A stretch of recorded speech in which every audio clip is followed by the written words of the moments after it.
Ready, guys? So, have you run a marathon before where you're like 100% positive that you're gonna hit your goal, and then as you're getting closer and closer to the finish, that's where you realize that your time is kind of off? That thing actually happened to me at least a couple times before. So we all know that the official marathon distance is 26.2 miles. But when you run a marathon, that's not actually the distance that you're gonna get.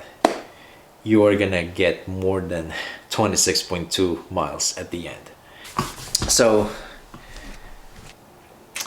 here are some of my data from my previous marathons before. I'm gonna use the Columbus and Boston because these two marathons are certified courses. Here's the Columbus Marathon this year. It's 26.41 miles right there. So that's a 0.21 extra. And then here's the Boston Marathon. It's 26.46 right there. So that's a 0.26 extra. So that's actually like 400 meters extra. So to be honest with you guys, I did not really care about this extra distance before. I think most of us don't really care about that. But look at this. So let's do since my goal this year was a sub 3 hour marathon, let's do a sub 3 hour marathon pace. We'll see, how much time is that 0.2. It's right there. It's 1 minute and 22 seconds right there. So I did not really care about that so much until I said I just want to see how much is that. Yeah, that's 1 minute and 22 seconds. I know some other runners that they don't really have a very specific goal. I think that's not really gonna matter so much. But if you have a very specific goal, yeah, for me, for example, a sub 3 hour marathon, that's 1 minute and 22 seconds. So that is going to really change my overall pace. So a sub 3 hour marathon at 26.2 miles. So the pace is 6:52 or 4:16 per kilometer there. But now, if you add that extra distance, now the pace is going to be 6:49 a mile there, or 4:14 per kilometer.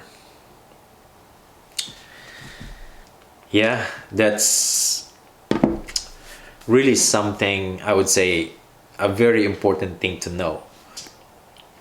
I think sometimes, yeah, we focus on our goal, and then of course we want to see what's the specific pace for our goal, and we base that on a 26.2 mile distance. But if you add that extra distance at the end of the marathon, the pace is gonna totally change.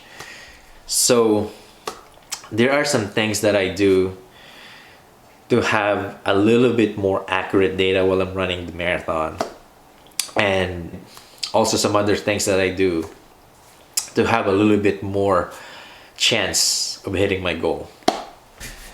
So when I run the marathon, I normally put a range of pace.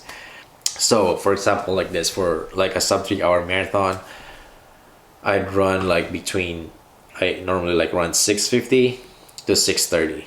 So that's the range that I run. And what I do here is I'm always trying to run inside of that sub 3 hour marathon pace. Like I said, I'm not really sure how much extra I'm gonna get at the end. So by just trying to run inside of that, like 650 in the course of 26.2 miles, like you're literally like just chipping that, and it helps a lot. So it's just giving me a little bit more assurance that I know that I'm gonna run, you know, inside of my goal. I know some other runners like to run very specific pace.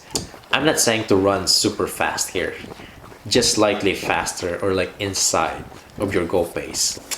And then the other thing is that pay attention on the mile markers or like the splits, you know, on the course. So, for example, when I ran the Columbus this year, I made my goal super easy. I said like I'm just gonna focus on like the mile markers or the splits. So the first mile, I remember that actually my watch beat actually before that 1 mile mark. So I would say that's probably like 2 to 3 seconds off my watch. So at that point, I know exactly like how much already like distance that I gained from there. And then when I passed that 5K, I was way inside of my goal. After that 10K, and then of course the half marathon. So I was just, yeah, focusing on those major splits. Yeah, from there the first half is gone, and I know that's an accurate data because when I crossed that halfway, I look at my time, my overall time, and I know I was like about 3 minutes, yeah, you know, inside of my goal. After that, what I did is like I just focused on this major markers at the end.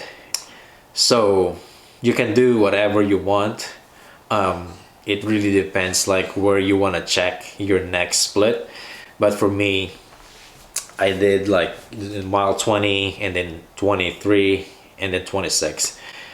Because for me, like, yeah, when I'm getting closer and closer to finishing the race, I need to know that like splits, those are very, very important splits for me. So from there, cross mile 20, check my watch, my overall time, I was still inside. Mile 23, I was still inside. And then mile 26, when I actually reached mile 26, I was really sure that I was gonna hit my goal because I had like about like at least 10 minutes, and I only have to run like less than half a mile. So yeah, and I crossed that finish line, and yeah, I ran inside of my goal. It is not easy to train for a marathon. It takes a lot of time, energy. You know, you go to the race and then you're ready, and then you miss your goal, not because you're not fit enough to run, but you're not getting the right info. So that's really, really, you know, disappointing, I would say. Just be mindful of that extra distance so that you can really prepare better and try to readjust your pace if you need to. So this is all for today, guys. Thank you again so much for being here today. I'll see you guys in the next vlog.